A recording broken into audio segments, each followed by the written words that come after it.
자, 우리 옆에 분들과 인사하겠습니다. 오늘 정말 잘 오셨습니다. 자, 은혜 받기 원합니다. 예, 감사합니다. 오늘 이제 오전에 이 시청에 그 교회 시설물을 좀 보여줄 일이 있어가지고 그 교회를 좀 오픈하기도 하고, 그리고 이제 주변 상가 이제 상인들을 좀 만날 일이 있었는데요. 오늘 야외에서 이제 잠깐 만나는 길에 너무 날씨가 좋아서, 야, 오늘 날씨 되게 좋네요 라고 했더니, 목사님 혹시 1번이세요? 이렇게 묻더라고요. 그래서 저는 그런 의도로 얘기로 한 게 아닌데, 근데 이제 날씨가 좋다는 말을 그렇게 알아들으셔가지고, 저 그런 의도로 얘기한 거 아니에요? 이랬더니, 저는 오늘 날씨가 하나도 안 좋은 것처럼 느껴져요. 이렇게 얘기를 해가지고, 제가 그걸 보고 또 깨닫게 됐어요. 오늘 예배에 참석하신 성도님들, 이 절반은 이렇게 굉장히, 날씨가 좋은 날처럼 느껴질 수 있고, 그 절반은, 이놈의 날씨가 왜 이렇게 짓궂나, 이렇게 느껴질 수 있는데, 여러분, 하나님께서 허락하시는 평안과 기쁨이 여러분들의 심령을 위로하시고, 하나님께서 허락하시는 능력으로 말미암아 하나님의 기쁨이 여러분들 마음에 충전되는 역사가 나타나시게 되시기를 주님의 이름으로 축복합니다. 자, 오늘 우리가 읽은 이 본문은 이 본문의 전후 문맥을 고려할 때 다소 이질적으로 느껴질 수 있는데요. 자, 사실 열왕기서의 기자는 그동안 이스라엘과 아람이 서로 명운을 걸고 크게 대립하는 이야기들을 많이 다루어 오지 않았습니까?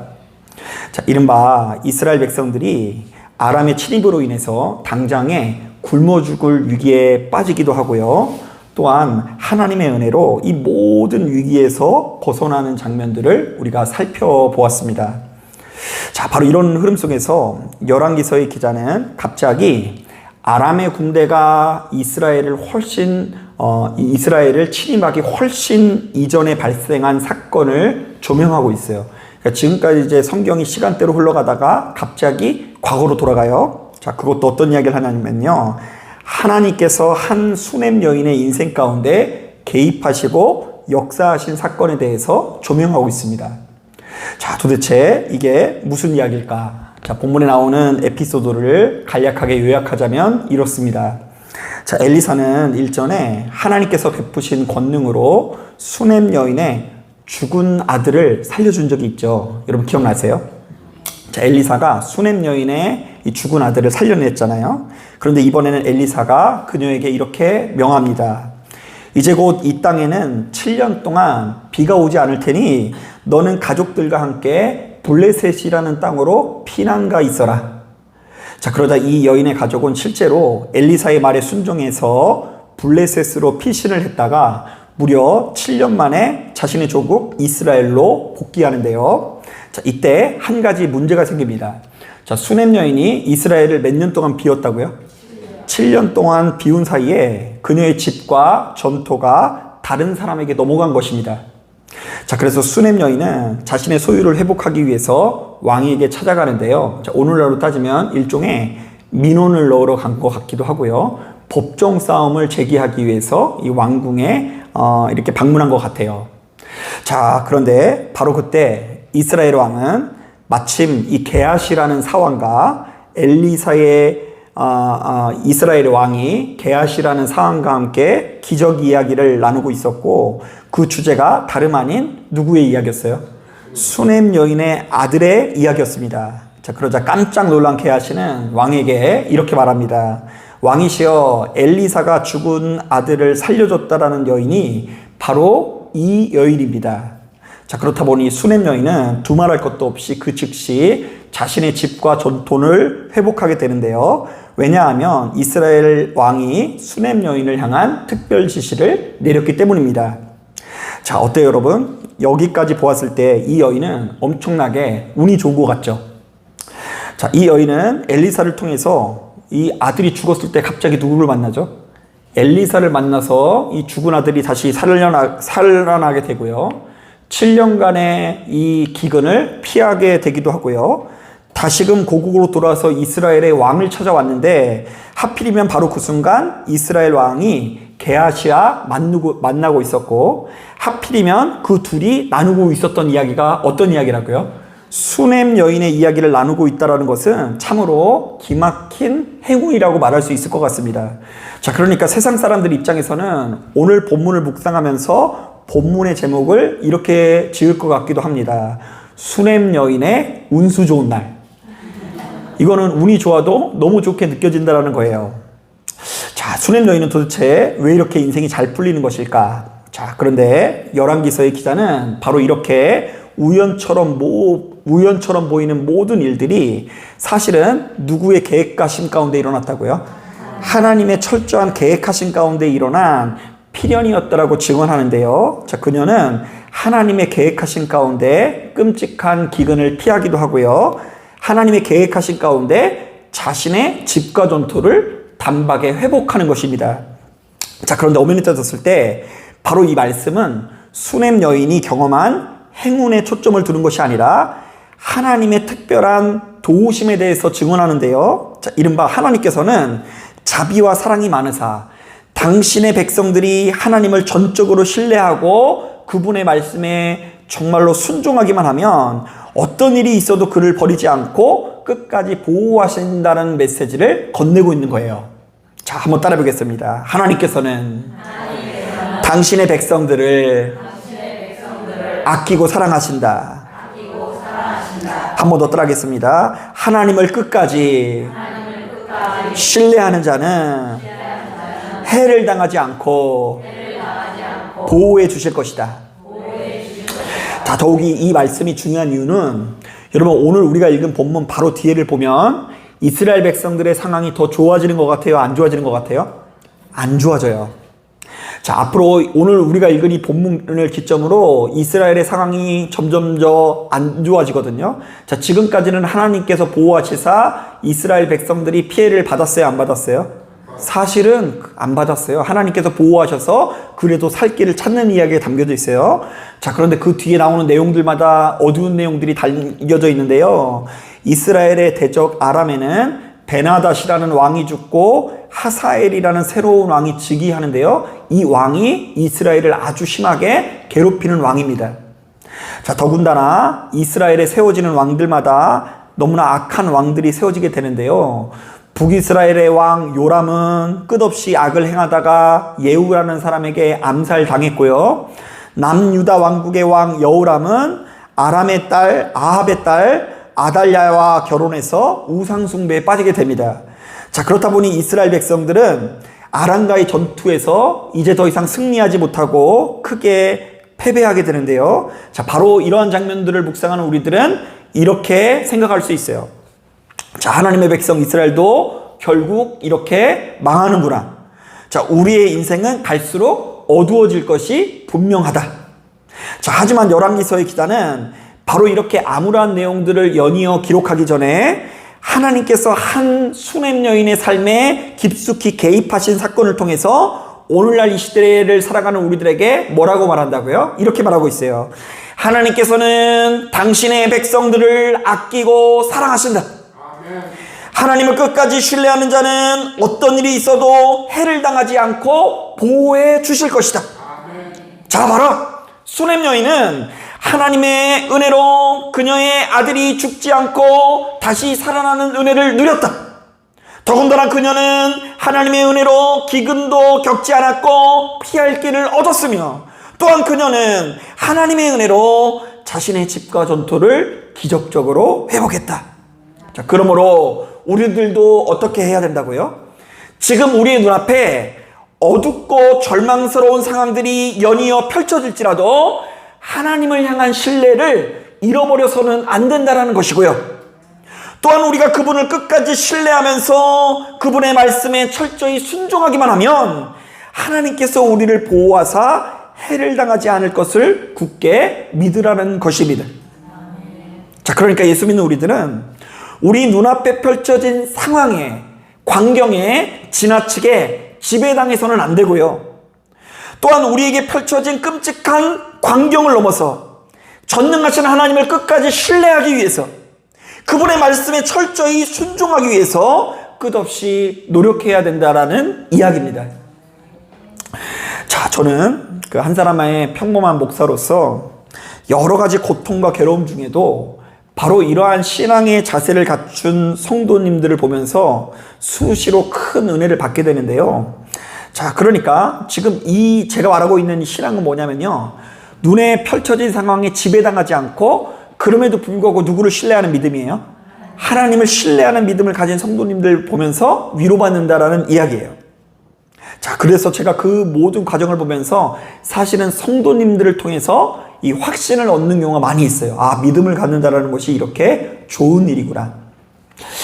자, 여러분, 우리 주변을 보면 그런 일이 안 일어나면 좋겠는데 의외로 암투병의 과정을 겪는 분들이 생각보다 많이 있습니다.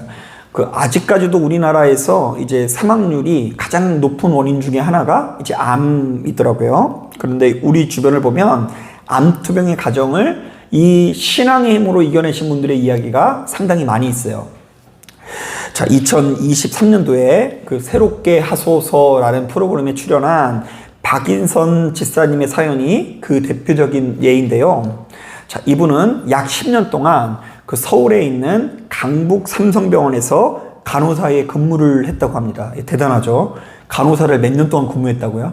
10년 동안 근무한 분이에요. 자, 그녀가 일찍부터 간호사가 된 계기는 이 초등학교 6학년 때 아버지를 간암으로 떠나보낸 사건 때문이었는데요. 어린 나이에 자기가 너무나 아끼고 사랑하는 아빠가 암을 통해서 소천하시는 것을 보고 충격을 받고 사람의 인생에 있어서 가장 중요한 것은 건강이구나라는 확신을 가지고 직업적으로 뭐가 됐다고요? 간호사가 된 거예요. 간호사가 되면 어차피 병원 가까이 있으니까 나는 건강하겠지. 더군다나 이 평상시에 이분은 이 건강검진이라는 것을 수시로 받기도 하고요. 그 흔한 커피도 먹지 않으면서 건강에 대한 약간 염려증이 있는 거죠. 커피 한 번 먹지 않으면서 운동에 전념했다고 합니다. 자, 그런데 바로 이렇게 철저한 분이 2003년도에 매년 해오던 유방암 진단을 받게 되는데요. 자, 이것을 치료를 받기 위해서 이제 자연스럽게 어떤 과정이 동반되냐면 유방 절제 수술과 6번의 항암 치료를 받게 되었다고 합니다.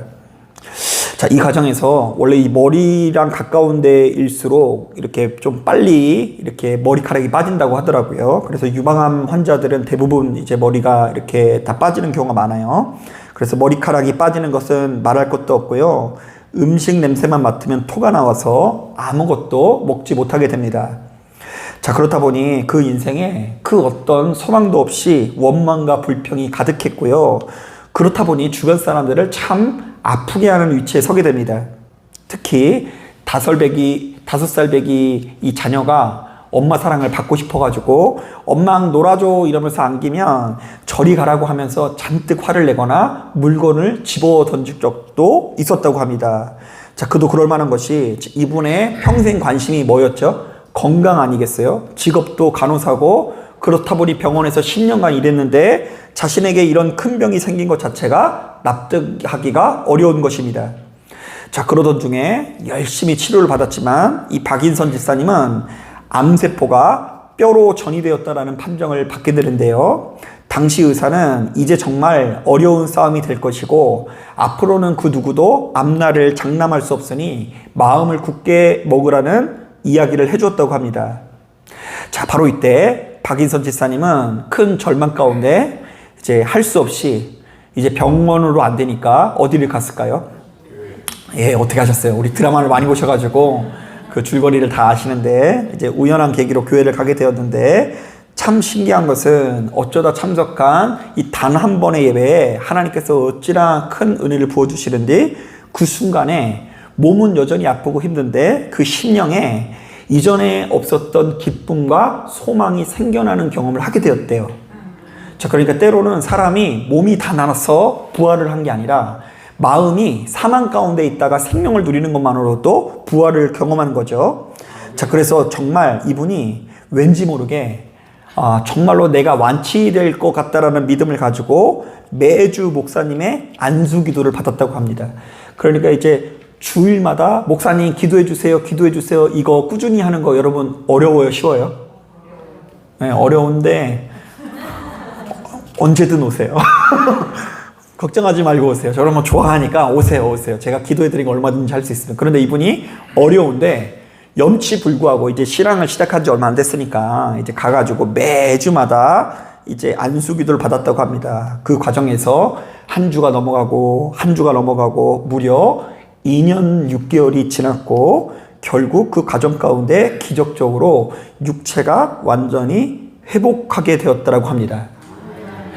자, 여러분, 의학적으로 뼈가 전이된 암이 완전히 회복된다는 거 정말 쉬운 일이 아닙니다. 더군다나 이분은 전문 간호사인지라 대학을 간호학과로 나온 분이에요. 그렇다 보니까 유방암이 전이된다는 것, 그리고 그 암이 뼈로 전이된다는 것이 어떤 의미인지 누구보다 잘 알고 있던 사람이었습니다. 이거는 가능성이 없는 거예요. 이제 더 치료를 받을 필요 없이 이제 죽음을 기다려야 된다라고 생각을 했을 것이 분명합니다. 자, 그러나 바로 이렇게 깊은 절망 가운데 있었던 자가 하나님의 은혜로 다시금 기쁨과 소망을 회복하는데요. 이른바 칠흑 같은 인생의 한복판에서 눈앞에 보이는 광경을 넘어 우리를 좋은 곳으로 인도하시는 하나님의 손길을 경험하게 되었다는 것이죠. 그러니까 이제 목사님에게 가가지고 기도를 해달라는 요청을 하게 된 거예요. 자, 그리고 이를 통해서 치료의 과정을 완전히 끊어버리는 것이 기적이 아니라요. 이를 통해서 무려 2년 6개월의 항암 치료를 이겨내고 다시금 살아날 수 있는 힘과 능력을 얻은 것이야말로 진짜 기적이라고 할 수 있는 거예요. 한두 번 받는 것도 힘들어 죽겠는데 그 항암의 과정을 몇 년에 걸쳐 받았다고요? 2년 6개월의 사투를 통해 정말로 우리의 육체가 무너지는 한이 있더라도 심령이 무너지지 않음으로 말미암아 다시금 부활의 기쁨을 누리게 되었다는 것인데요. 바로 이렇듯 참신앙은 우리에게 펼쳐진 광경을 넘어서 하나님 아버지를 바라보게 하고요. 우리의 눈앞에 분명히 보이지 않음에도 불구하고 그 하나님을 신뢰하는 열매를 가져다 준다라는 것입니다. 하나님을 신뢰하는 자, 하나님을 끝까지 신뢰하는 자가 열매 있는 자입니다. 눈앞에 보여지는 광경에 의해서 좌지우지 되는 사람들은 아직 성숙한 믿음의 태도를 가진 것이 아닙니다. 우리는 눈앞에 보여지는 것을 넘어서 우리 눈앞에 보이지 않는 그 하나님을 철저히 신뢰하는 마음으로 머리부터 발끝까지 무장해야 한다는 것입니다. 자, 바로 이런 차원에서 성경을 보면 무수히 많은 믿음의 선진들이 이런 고백을 하기도 합니다. 여러분, 이런 고백이 공감이 되시는지 들어보세요. 죽고 사는 것이 하나님께 있습니다. 여러분, 이런 말씀 공감이 되세요? 막상 우리가 죽을 것 같다라고 생각을 하면은 좀 열받을 것 같지 않으세요? 저는 좀 아직도 그런 준비가 안 됐나 봐요. 생각만 하면은 조금 기분이 나쁠 것 같기도 해요. 자, 그런데 무수히 많은 선진들이 죽고 사는 것이 하나님께 있다라고 고백을 해요. 자, 먼저 사무엘상 2장을 보니까 사무엘의 어머니인 한나가 아주 오랫동안 아이를 놓지 못해 고통에 빠져 있다가 하나님께서 아들을 주신 것에 감사하면서 이렇게 고백합니다. 여호와는 죽이기도 하시고 살리기도 하시며 스올에 내리기도 하시고 거기서 올리기도 하시는도다.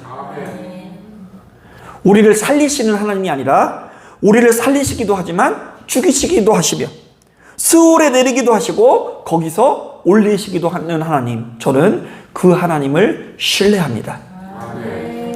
욥기서 1장을 보니까 지독한 고통에 빠져있는 욥도 이렇게 고백합니다.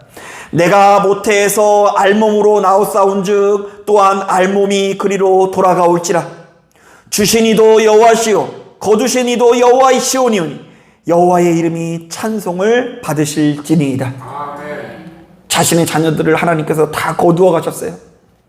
자신의 전 재산이 다 잃고 이제 길바닥에 앉게 생겼습니다. 그런데 이 모든 고통의 순간 그럼에도 불구하고 누구를 신뢰한다고요?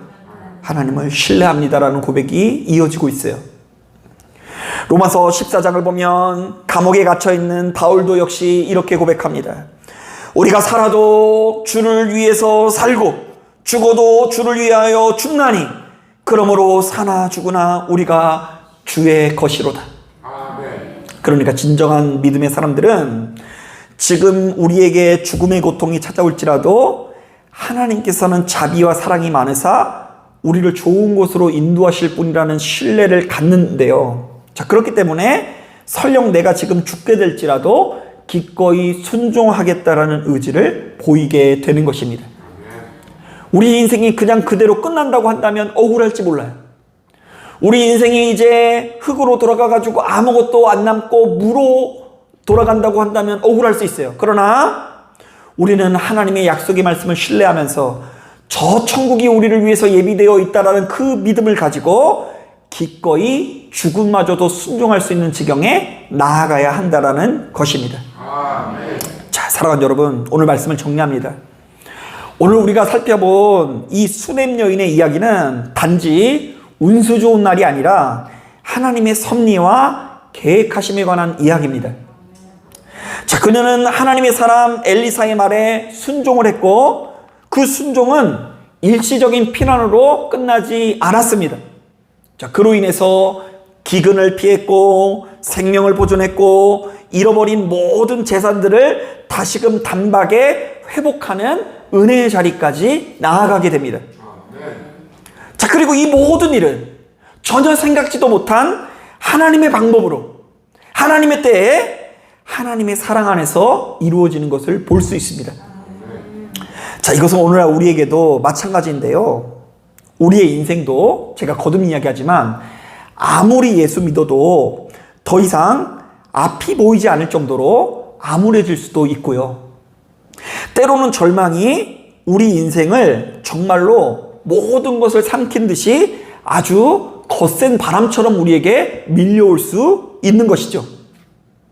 우리 인생에 그런 어려움이 얼마든지 찾아올 수 있습니다. 자, 그러나 하나님의 백성들은 눈에 보이는 현실 너머를 바라보는 사람인데요. 하나님께서는 그런 우리들에게 이렇게 말씀하실 것입니다. 사랑하는 아들과 딸아, 내가 너를 기억하고 있다. 내가 그럼에도 불구하고 너의 피난처가 되어줄 것이다. 내가 너의 잃어버린 것을 반드시 회복시켜 줄 것이다. 자, 사랑하는 여러분, 아무쪼록 수넴 여인의 인생에 개입하셨던 그 하나님이 지금 이 자리에서 우리 삶에도 역사하시고 우리 삶에도 강하게 일하시는 경험을 누리시게 되시기를 주님의 이름으로 축복합니다. 자, 기도하겠습니다.